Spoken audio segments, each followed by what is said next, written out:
This is Dr. Wysong. This series of videos on the big questions of life will show where each one of us is led if we dare to leave behind preconceived ideas and see where reason and evidence lead. The ultimate holy book test. Natural laws are perfectly ethical in that they're sure, reliable, predictable, reasonable, consistent with fact, and are just in that they exert themselves with no partiality. In terms of human social interaction, the ethics of kindness, respect for life and property, fairness, and honesty can be traced to the conscience implanted within each of us. This innate guide only gets suppressed and befuddled when we bow to moral concoctions created by those wanting power over others. Since religions based upon holy books espouse morality, one would most certainly expect that those books would reflect the highest of ethics and justice, rights and wrongs, standards of behavior, virtues, and dictates of conscience can be fundamentally reduced to one universally understood ethic: do to others as you would have them do to you. As an acronym, I'm just saying DTO. That encompasses lying, cheating, stealing, and harming. If everyone followed this precept, Earth would be a utopia. Although this is commonly attributed to Jesus as the Golden Rule, it predates Christianity in China, Babylon, Egypt, and elsewhere. It goes back to the very beginning. DTO, or do unto others, is like a law in that it is universally present in all people and all cultures. It forms the basis for civil intercourse, governance, and justice systems in societies worldwide. It's consistent, reasonable, and predictable, just like the Creator's natural laws. Just as we must respect and obey the law of gravity if we don't want to bring harm to self or others, we have to respect and obey the DTO ethic. Both are embedded in our consciousness.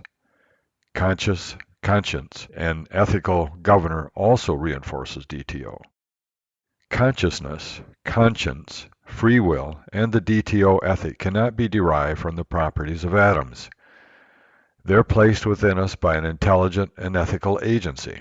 They are the means to achieve a safer, higher state of being. Ethics is not only critical to our existence, it also has the utility of sorting out both secular and religious ideas. As we were able to measure materialistic and evolutionary claims against the Creator's natural physical laws, we can measure philosophical and religious claims against natural ethical law. What contradicts the Creator's ethical law would not be of the Creator. This is what the Bible God, or in other words Jesus, commands or did. These are excerpts from the Bible. Kills the firstborn humans and animals of the entire Egyptian nation and commanded that the event is celebrated yearly as Passover. Dwarfs, people with flat noses, those lame with broken feet, unrounded corners of beards, and all people other than one race, the Jews, who not so coincidentally wrote the Bible words, are in disfavor. People are condemned for 10 generations if they have mutilated sex organs or of legitimate birth. If you want the specific Bible references to any of these that I'm listing here, go to the YouTube version or the book. The Bible God or Jesus. Again, remember that the Bible God is considered to be the same as or at one with Jesus. So whatever the Old Testament Bible God was doing, Jesus would be fully behind. That God kills people for making an ointment, burning incense, taking a census. 75,000 people were slaughtered for this, for not cutting the ends of a young boy's penises off, or eating fat. 50,000 threescore men are killed for looking in a box. Children were forced to wander and die in a wilderness for 40 years because of the sins of the parents. Killing unbelievers is commanded.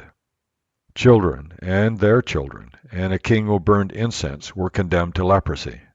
Orders that young boys who disobey their parents or curse them be stoned to death.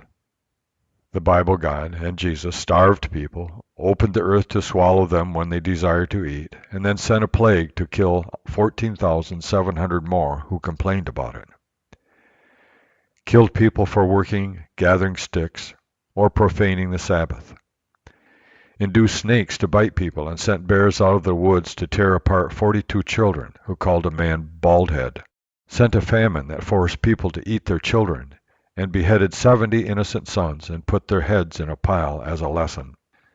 Tells men to kill their wives, children, and friends if they disagree with them on religion.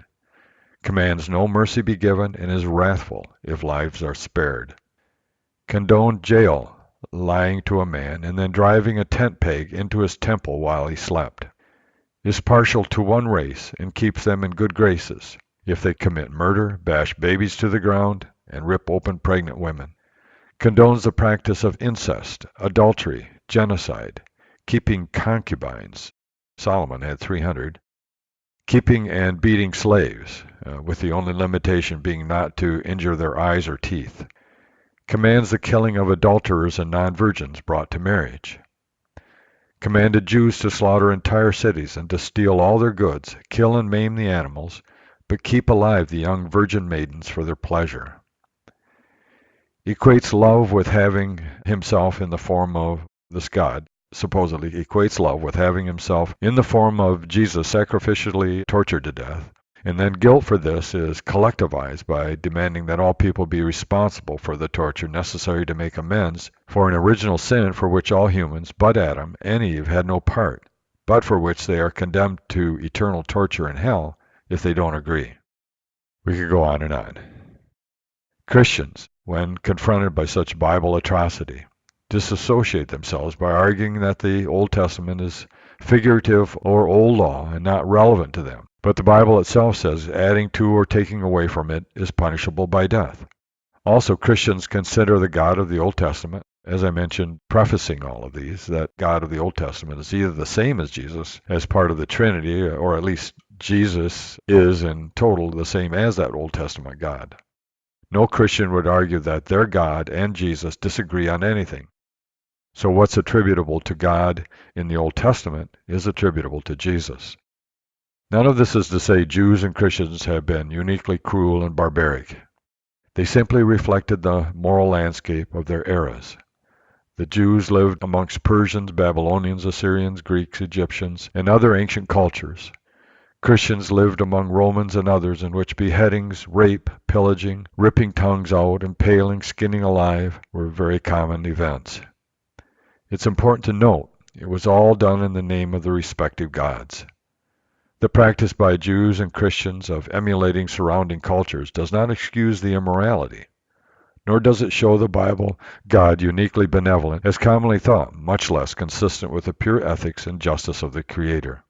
Either the justice, ethics, and truth we see in the creation do not reflect its Creator, or the Bible is not of the Creator's hand. As an aside, consider the Bible-based religions condemn the Muslim atrocities done in the name of Allah in the Quran, but notice that the Bible God commands and does many of the very things Islamic statists do. That's because Islam is derived primarily from the Bible. If the Bible were practiced as commanded by its God and Jesus, all Jews and Christians would be committing the unspeakable injustice and barbarity of not only jihadists, but the Bible itself. Given the evidence from within holy books themselves, books that believers distribute far and wide and encourage everyone to read, it became impossible for me to attribute them to the Creator of truth, reason, and justice. And I was not alone. Thomas Paine said, he could believe no religion that would shock the mind of a child, that it is not a God, just and good, but a devil under the name of God that the Bible describes. And he further says, there are matters in the Bible said to be done by the express commandment of God that are shocking to humanity and to every idea we have of moral justice. End quote. George Carlin, the comedian, said in referencing the Bible, religion has actually convinced people that there's an invisible man living in the sky who watches everything you do every minute of every day. And the invisible man has a special list of 10 things he does not want you to do. And if you do any of these 10 things, he has a special place full of fire and smoke and burning and torture and anguish, where he'll send you to live and suffer and burn and choke and scream and cry forever and ever till the end of time. But he loves you. End quote. Unfortunately, he, like about everyone else, and me for a time, mistakenly and unfairly equate holy books and religions with the creator of the universe. I found no holy book that could live up to the truthful, logical, consistent, and just qualities evident in the creation and within conscience. I had to come to the inevitable conclusion that by failing those attributes, all human-made holy books prove themselves to be exactly what they appear to be, human-made, not creator-made.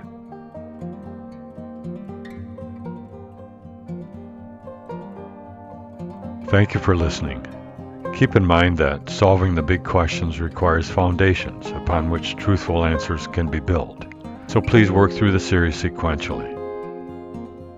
This information has taken decades of research, thought, and writing. Aside from the peace of mind the solutions have brought me, the only reward I seek is hearing that it's helped you. Feel free to contact me with any comments or questions at asifThinkingMatters.com.